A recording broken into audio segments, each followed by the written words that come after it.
जून में गर्मियों की भयंकर दोपहर थी। गांव के बाहर आम के बाग में बने पुराने हवेली नुमा मकान में आरुष की चीख गूंज रही थी। नहीं नहीं मामी जी, मैं ये शादी नहीं करूंगी।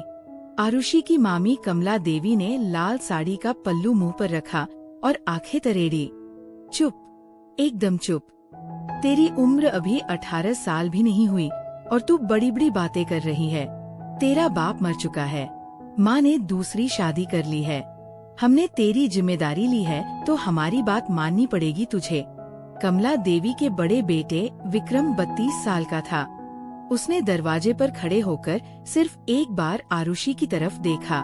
उसकी नजरें इतनी ठंडी थी कि आरुषि का बदन कांप गया, लेकिन विक्रम ने कुछ नहीं कहा, बस एक नजर देखकर चला गया। आरुषि अनाथ थी। उसके मामा मामी ने उसे पाला था, पर अब वे भी उसे बोझ समझने लगे थे। कमला देवी गांव की जमींदारिनी थी। उनके 2 बेटे थे, बड़ा विक्रम, छोटा विवान। विवान की शादी हो चुकी थी, पर विक्रम अभी तक कुंवारा था। लोग कहते थे कि विक्रम की पहली मंगनी टूट गई थी क्योंकि लड़की भाग गई थी। तब से वह पत्थर हो गया था।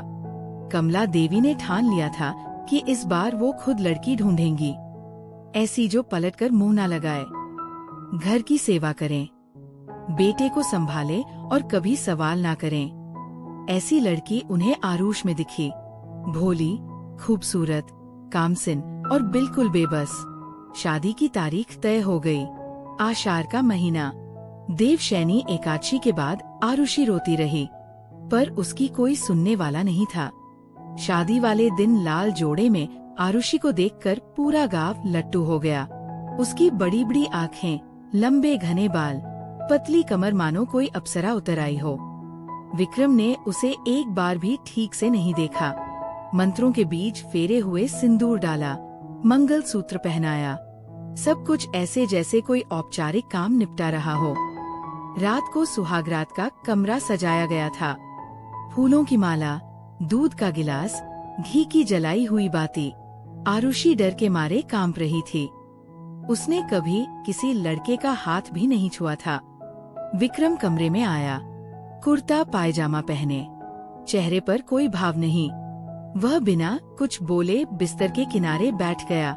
आरुषि ने हिम्मत करके दूध का गिलास बढ़ाया। विक्रम ने गिलास एक घूंट में खाली किया और खड़ा हो गया। सुनो, उसकी आवाज में बर्फ थी। मैंने ये शादी अपनी माँ के कहने पर की है। मुझे तुमसे कोई उम्मीद नहीं है, ना तुम मुझसे कोई उम्मीद रखना। सो जाओ, कहकर वो बालकनी में चला गया और सिगरेट सुलगा ली। आरुषि दूध का गिलास हाथ में लिए पत्थर हो गई। उसकी आंखों से आंसू टपकने लगे। उसने सोचा था कि शायद उसका पति उसे प्यार करेगा, सहारा देगा, पर यहाँ तो पहले ही दिन सब खत्म हो गया। बाहर विक्रम धुआं उगलता रहा। उसका दिल कह रहा था, ये लड़की सिर्फ 18 साल की है, मैं उसका क्या करूँगा?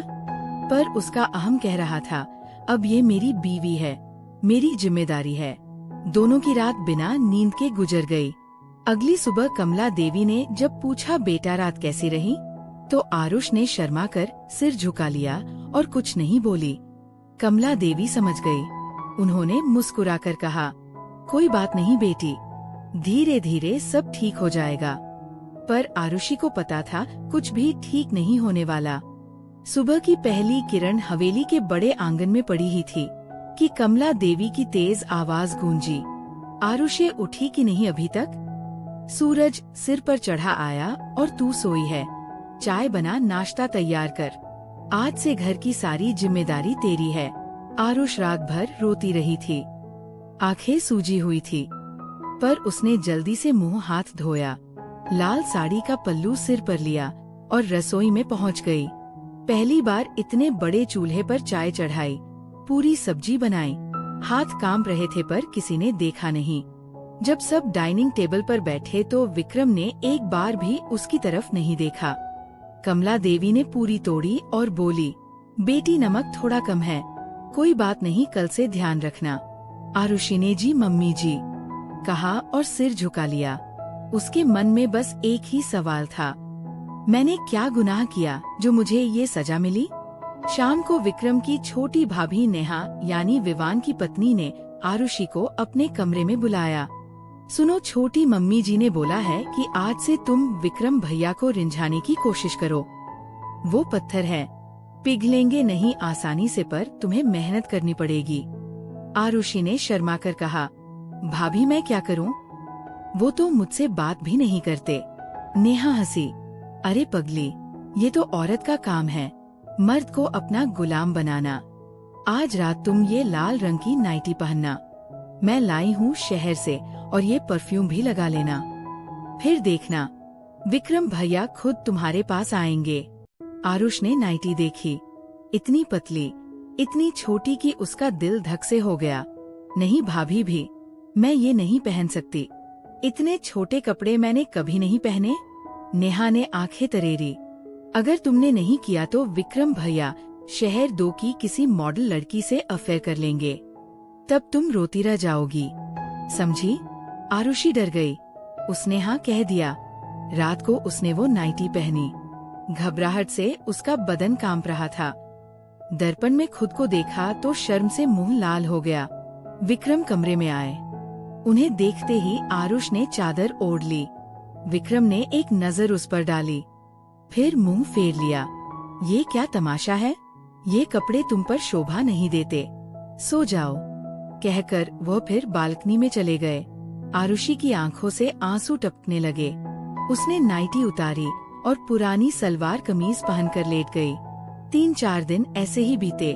आरुषि दिन भर घर का सारा काम करती, झाड़ू पोछा, बर्तन कपड़ा धोना, गाय भैंस को चारा डालना। विक्रम उसे 2 शब्द भी नहीं बोलते थे। एक दिन कमला देवी ने विक्रम को बुलाया और डांट लगाई, बेटा तू अपनी बीवी को ऐसे अकेला छोड़कर रखेगा तो वो भाग जाएगी, कम से कम बात तो कर उससे। विक्रम ने ठंडे लहजे में कहा, माँ मैंने ये शादी आपकी खुशी के लिए की थी, मेरी कोई इच्छा नहीं थी। वो बच्ची है अभी, मुझे उससे कोई मतलब नहीं। कमला देवी ने गुस्सा होकर कहा, बच्ची है तो बड़ी हो जाएगी, तू उसका ख्याल रख, नहीं तो मैं कुछ और इंतजाम कर दूंगी। उसी रात विक्रम ने पहली बार आरुष से बात की। सुनो, माँ ने बोला है कि तुम्हें कॉलेज भेजूं। मैंने शहर के अच्छे कॉलेज में तुम्हारा एडमिशन करवा दिया है, कल से तुम कॉलेज जाया करो।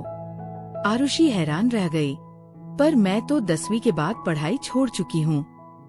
कोई बात नहीं, स्पेशल क्लास लगवाई है, तुम पढ़ोगी और समझदार बनोगी। विक्रम ने इतना कहा और फिर चुप हो गए। अगले दिन से आरुषि कॉलेज आने लगी। वहाँ उसे नई दुनिया दिखी। लड़कियां जीन्स टॉप में लड्डे के उनके साथ हंसते बोलते। उसकी सहेली रिया ने पूछा, तेरी शादी हो गई है इतनी छोटी उम्र में? आरुषि ने शर्मा कर हाँ कहा। रिया हंसी, अरे वाह, सुहागरात कैसी रही? आरुषि का चेहरा लाल हो गया। उसने कुछ नहीं बताया। धीरे धीरे कॉलेज में उसे पता चला कि पति पत्नी के बीच क्या क्या होता है। लड़कियां खुलकर बातें करती, किसिंग, हगिंग और भी बहुत कुछ। आरुषि का दिल धड़कने लगता। वह सोचती, काश मुझसे भी विक्रम जी ऐसा प्यार करते। एक दिन रिया ने कहा, तेरे पति इतने हैंडसम हैं और तू कहती है वो तुझसे बात भी नहीं करते। चल मैं तुझे सिखाती हूँ कैसे मर्द को पागल किया जाता है। आरुष ने मना किया, पर रिया ने जबरदस्ती उसे शहर के ब्यूटी पार्लर ले गई। वहाँ उसके बाल कटवाए, वैक्सिंग करवाई, नया मेकअप सिखाया, फिर एक शॉर्ट कुर्ती और लेगिंग दिलवाई। घर लौटी तो कमला देवी ने देखा और मुंह बनाया, ये क्या पहना है? गांव में ऐसे कपड़े नहीं चलते। पर आरुष ने पहली बार हिम्मत दिखाई। मम्मी जी, मैं कॉलेज आती हूँ, वहाँ सब ऐसे ही पहनते हैं। विक्रम ने उसे ऊपर से नीचे तक देखा। उसकी आंखों में पहली बार कुछ चमका, पर वो तुरंत मुंह फेर कर चले गए। रात को जब विक्रम कमरे में आए तो आरुष ने हिम्मत करके कहा, विक्रम जी, आप मुझसे नाराज क्यों रहते हैं? विक्रम रुक गए। मैं नाराज नहीं हूँ, बस तुम बहुत छोटी हो। मुझे लगता है मैं तुम्हारे साथ गलत कर रहा हूँ। आरुषि की आंखें भर आई। मैं छोटी हूँ पर आपकी बीवी हूँ, क्या आप मुझे कभी अपना नहीं मानेंगे? विक्रम चुप रहे, फिर बोले, सो जाओ आरुषि, अभी तुम इन बातों को नहीं समझोगी। उस रात भी दोनों अलग अलग सोए, पर आरुष ने ठान लिया, मैं आपको अपना बनाकर रहूंगी, चाहे कुछ भी हो जाए। शहर के कॉलेज में अब आरुष की नई पहचान बन चुकी थी। गांव की भोली लड़की अब हर दिन थोड़ी और चमकदार होती जा रही थी। छोटे छोटे कुर्ते, पतली दुपट्टे, लिपस्टिक की हल्की लकीर, आंखों में काजल, लड़के पीछे पीछे घूमने लगे थे। रिया ने एक दिन कहा, चलना आज पार्टी में, हमारे सीनियर रोहन की बर्थडे पार्टी है, डांस भी होगा। आरुषि डर गई। नहीं रिया, अगर घर वालों को पता चला तो मार डालेंगे। अरे डर मत, बस रात 9 बजे तक आ जाएंगे, मैं तुझे ड्रॉप कर दूंगी। आरुषि ने पहली बार झूठ बोला। कमला देवी से कहा कि आज लाइब्रेरी में ग्रुप स्टडी है, देर हो जाएगी। कमला देवी ने मुंह बनाया पर मना नहीं किया। पार्टी में आरुष ने पहली बार म्यूजिक की तेज धड़कने सुनी। Lights, dance floor, cold drink में कुछ मिला हुआ सा। रोहन नाम का सीनियर उसके पास आया। हाय, तुम आरुषि हो ना? तुम्हारी आंखें तो कमाल की है, एक डांस करोगी? आरुषि ने मना किया, पर सबने तालियां बजाई तो वो डांस फ्लोर पर आ गई। पहली बार किसी गैर मर्द के इतने करीब उसका हाथ उसकी कमर पर। आरुषि को अजीब सा नशा सा चढ़ने लगा। घर लौटी तो रात के 11 बज चुके थे। विक्रम ड्राइंग रूम में अकेला बैठा था। उसकी आंखें लाल थी। कहाँ थी तुम? आरुषि डर गई। वो लाइब्रेरी में झूठ मत बोलो। ड्राइवर ने पुचसाया कि तुम किसी होटल के बाहर उतरी थी। विक्रम ने उसकी कलाई पकड़ी और जोर से खींचा। किसके साथ थी तुम? आरुषि की आंखों में आंसू आ गए। बस दोस्तों के साथ बर्थडे पार्टी थी। विक्रम ने उसे छोड़ दिया। उसकी आवाज में पहली बार दर्द था। जाओ सो जाओ, मैंने तुम्हें पढ़ने भेजा था, ये सब सीखने नहीं। उस रात विक्रम कमरे में नहीं आए। आरुषि रोते रोते सो गई। अगले दिन से विक्रम ने उससे और दूरियां बढ़ा दी। अब तो नाश्ते में भी एक दूसरे को देखते तक नहीं थे। फिर एक दिन हवेली में मेहमान आए। प्रिया शर्मा, विक्रम की पुरानी बिजनेस पार्टनर, शहर की बद्दी अफसर, सिल्क की साधी, बड़े बड़े बाल, लाल लिपस्टिक। उसने आते ही विक्रम को गले लगाया। विक्रम, कितने दिन हो गए, आज पूरा दिन तुम्हारे साथ हूँ। कमला देवी ने मुस्कुराकर कहा, बेटी तुम हमारे घर की मेहमान हो। आरुषि, इनके लिए अच्छा कमरा तैयार करवा दो। आरुषि ने प्रिया को देखा। वह इतनी सुंदर थी कि उसका दिल डूबने लगा। खाने की टेबल पर प्रिया विक्रम के बगल में बैठी हंसती बोलती। आरुषि ने जब सबको खाना परोसा तो प्रिया ने कहा, आरुषि तुम तो अभी बच्ची हो। विक्रम ने बताया था तुम सिर्फ 18 की हो।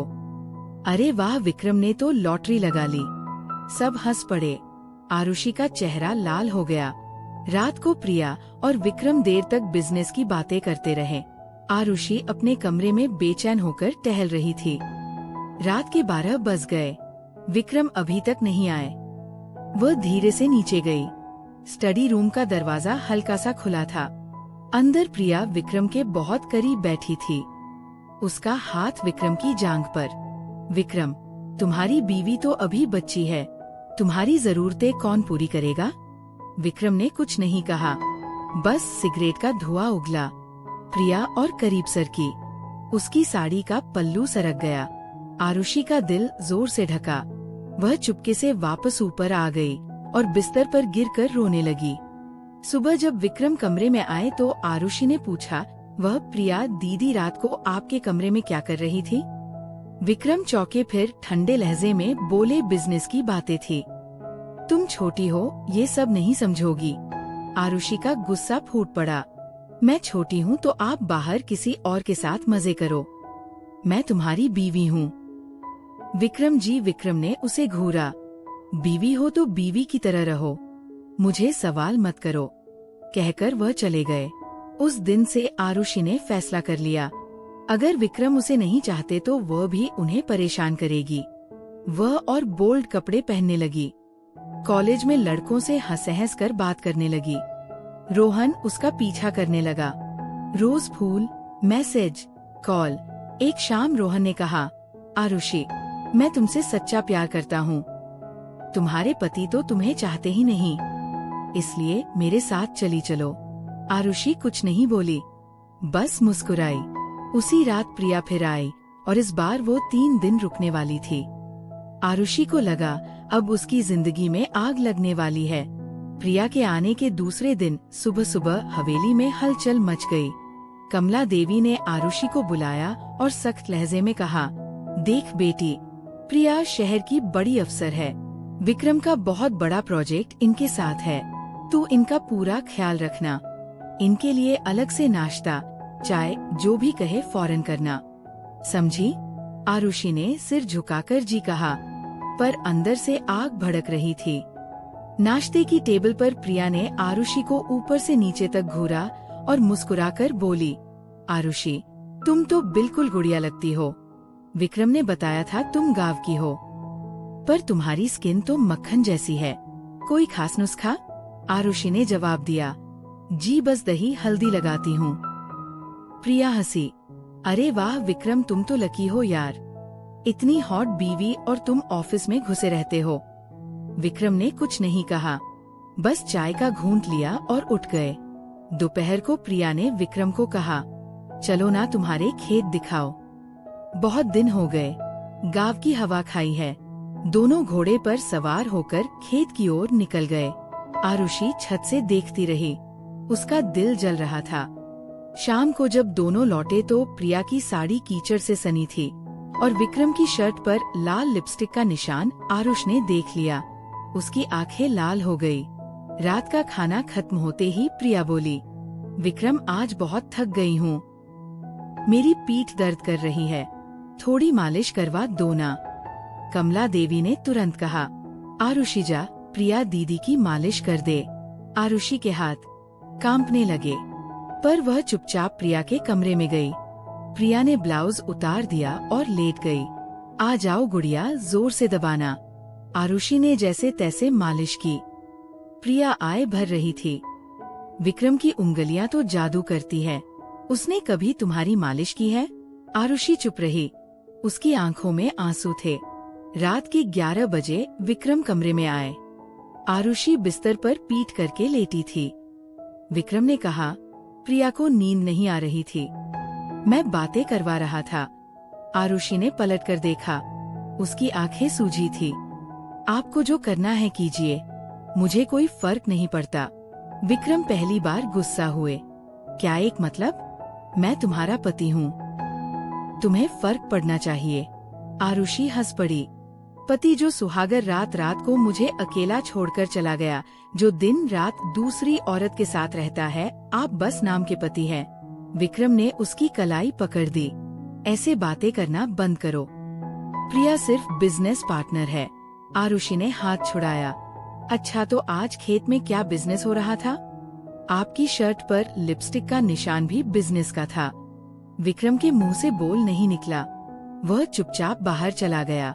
अगली सुबह प्रिया ने सबके सामने आरुषि को ताना मारा, आरुषि तुम तो अभी बच्ची हो, विक्रम जैसे मर्द को हैंडल करना तुम्हारे बस की नहीं। वो मुझसे कह रहा था कि उसे तुमसे बोरियत हो गई है। कमला देवी ने सुना तो चुप रही। आरुषि की आंखों से आंसू टपकने लगे। वो भागकर अपने कमरे में बंद हो गई। दोपहर को रोहन का मैसेज आया, आरुषि मैं तुम्हारे घर के बाहर हूँ, बस 5 मिनट मिल लो, बहुत जरूरी है। आरुषि ने सोचा अब बस बहुत हुआ। वह चुपके से बाहर निकली। रोहन मोटरसाइकिल पर खड़ा था।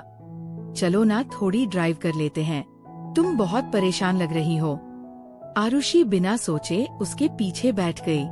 दोनों गांव के बाहर नदी किनारे पहुँचे। रोहन ने उसका हाथ पकड़ा। आरुषि मैं तुमसे सच्चा प्यार करता हूँ, तुम्हारे पति तुम्हें नहीं समझते, मेरे साथ खुश रहोगी। आरुषि की आंखें भर आई। वो कुछ नहीं बोली। रोहन ने उसे गले लगा लिया। पहली बार किसी गैर मर्द की बाहों में वह थी। उसका दिल जोर जोर से धड़क रहा था। तभी दूर से किसी ने फोटो खींच ली। शाम को जब आरुषि घर लौटी तो हवेली में तूफान मचा हुआ था। विक्रम के हाथ में मोबाइल था, उसमें रोहन और आरुषि की नदी किनारे की फोटो कोई अनजान नंबर से आई थी। विक्रम की आंखें खून की तरह लाल थी। ये क्या है? आरुषि डर गई। विक्रम जी, वो सिर्फ दोस्त है। विक्रम ने मोबाइल पटक दिया। दोस्त और तुम उसके गले लगकर क्या कर रही थी? कमला देवी भी आ गई। फोटो देखकर उनका चेहरा सफेद पड़ गया। ये क्या किया तूने? हमारे घर की नाक कटा दी। विक्रम ने आरुषि का हाथ पकड़कर ऊपर कमरे में ले गया और दरवाजा बंद कर दिया। बोलो, उससे क्या रिश्ता है? आरुषि रोते हुए बोली, आप प्रिया के साथ जो करते हैं मैं वही कर रही हूँ। आपको तकलीफ हुई ना? मुझे भी होती है। विक्रम ने पहली बार उसे जोर से झकझोरा। मैंने प्रिया के साथ कुछ नहीं किया, बस बातें की, लेकिन तुमने मुझे धोखा दिया। आरुषि की आंखों में आग थी। धोखा? आपने पहले दिन से मुझे धोखा दिया है। मैंने सिर्फ आपको जलन दिलाई है। विक्रम का गुस्सा और बेकाबू हो गया। वो उसके इतना करीब आया कि दोनों की सांसें एक दूसरे को छूने लगी। तुम मेरी बीवी हो, सिर्फ मेरी, किसी और को छूने की इजाजत भी नहीं दूंगा। आरुषि ने चुनौती दी। तो साबित कीजिए। विक्रम ने उसे दीवार से सटा दिया। उसकी आंखों में अब गुस्सा नहीं, कुछ और था। पहली बार उसने आरुषि को छुआ। आरुषि कांप गई। उस रात कमरे में सिर्फ सांसों की आवाजें थी। बाहर प्रिया मुस्कुरा रही थी।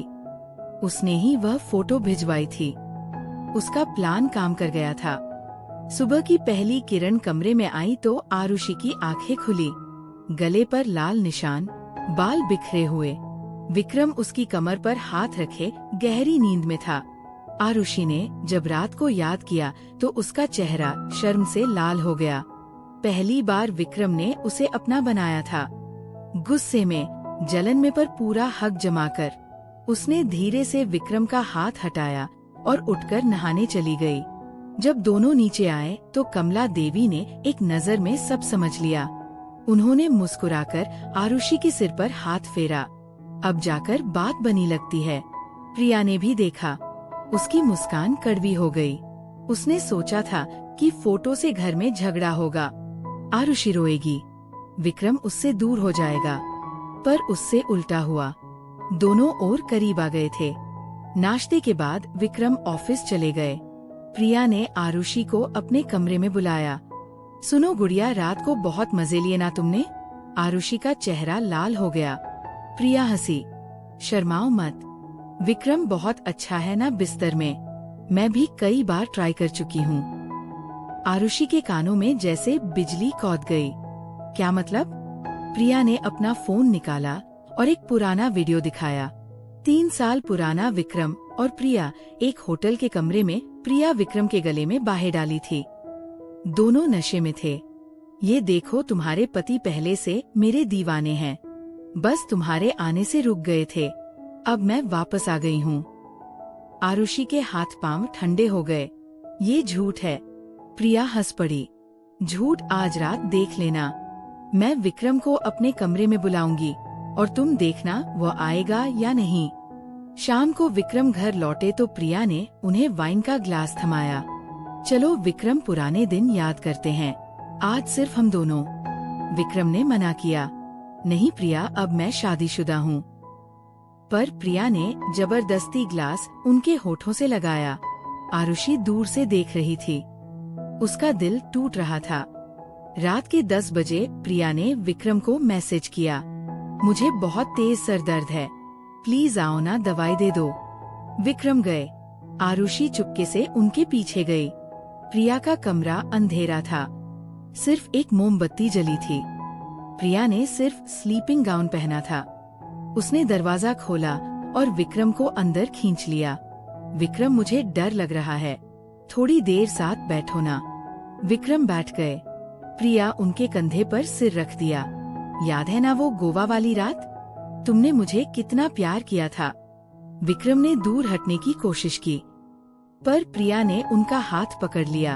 एक बार फिर, सिर्फ एक बार उसने विक्रम की सांसों से अपनी सांसें मिला दी। विक्रम ने पहले तो विरोध किया, फिर नशे और पुरानी यादों में बह गए। बाहर दरवाजे के पास आरुषि खड़ी सब देख रही थी। उसकी आंखों से आंसुओं की बांध आ गई। वो भागकर अपने कमरे में गई और दरवाजा बंद कर लिया। रात के 2 बजे विक्रम कमरे में आए। उन्हें देखते ही आरुषि ने जोरदार थप्पड़ मारा। बाहर जाइए, आप घिनौने इंसान हैं। विक्रम चौंक गए। आरुषि सुनो तो कुछ नहीं सुनना। आरुषि सुनो ना, मैंने सब देखा। आपने मुझे फिर धोखा दिया। विक्रम ने सफाई देनी चाहिए को मुझे जबरदस्ती। बस कीजिए अपनी झूठी सफाइयाँ। आरुषि ने अपना मंगलसूत्र खींचकर फेंक दिया। ये शादी मेरे लिए खत्म हो गई। मैं जा रही हूँ यहाँ से। विक्रम ने उसे रोका। आरुषि प्लीज, मैंने गलती की। मुझसे ये सब नशे में हुआ। मुझे माफ कर दो। आरुषि ने उसे धक्का दिया। अब बहुत देर हो चुकी है। वह अपना छोटा सा बैग उठाया और रात के अंधेरे में हवेली से निकल गई। विक्रम पीछे पीछे दौड़ा पर आरुषि ऑटो में बैठकर चली गई। सुबह कमला देवी को जब पता चला तो उनका रो रो कर बुरा हाल हो गया। प्रिया चुपके से अपना बैग लेकर निकलने लगी। विक्रम ने उसे गेट पर रोका और एक जोरदार थप्पड़ मारा। तुमने मेरी जिंदगी बर्बाद कर दी। आज के बाद मेरी नजरों के सामने मत आना। प्रिया हंसती हुई चली गई क्योंकि उसका मकसद पूरा हो चुका था। विक्रम बुद्ध बना खड़ा रहा। उसे पहली बार एहसास हुआ कि उसने जो खोया है वो उसकी सबसे अनमोल चीज थी और आरुषि वह शहर की बस में बैठी रो रही थी। उसके पास ना पैसा था ना कहीं जाने की जगह, बस एक नंबर था रोहन का। बस स्टॉप पर सुबह के 5 बज रहे थे। आरुषि के पास सिर्फ एक छोटा सा बैग, सूझा हुआ चेहरा और जेब में 1 रुपया थे। उसने एक बार भी पीछे मुड़कर नहीं देखा। रोहन का मैसेज आया, आरुषि तुम कहाँ हो? मैं अभी आता हूँ। आधे घंटे में रोहन अपनी बाइक पर पहुँचा। आरुषि को देखते ही वह दौड़कर आया और उसे गले लगा लिया। क्या हुआ बेबी, रो क्यों रही हो? चलो मेरे साथ, मैं हूँ ना। आरुषि ने कुछ नहीं कहा, बस उसकी बाइक पर बैठ गई। रोहन उसे अपने किराए के फ्लैट पर ले गया। शहर के बीच में 2 कमरों का छोटा सा घर। तुम पहले आराम करो फिर सब बताना। रोहन ने उसे बेड पर बिठाया और पानी का गिलास दिया। आरुष रोते रोते सारी बात बता दी। रोहन ने गुस्से से मुंह बिचकाया। विक्रम जैसा घमंडी आदमी तुझे डर भी नहीं करता। अब तुम मेरे साथ हो, मैं तुम्हें कभी नहीं रुलाऊंगा। उसने आरुषि का माथा चूमा। आरुष ने भी उसे अपना लिया और दोनों अच्छे से रहने लगे। विक्रम ने जो गलती की थी उसे उसकी सजा मिल गई। इस कहानी से सीखने को मिलता है कि किसी का विश्वास नहीं तोड़ना चाहिए। कहानी कैसी लगी? कमेंट्स में बताओ। Bye bye friends.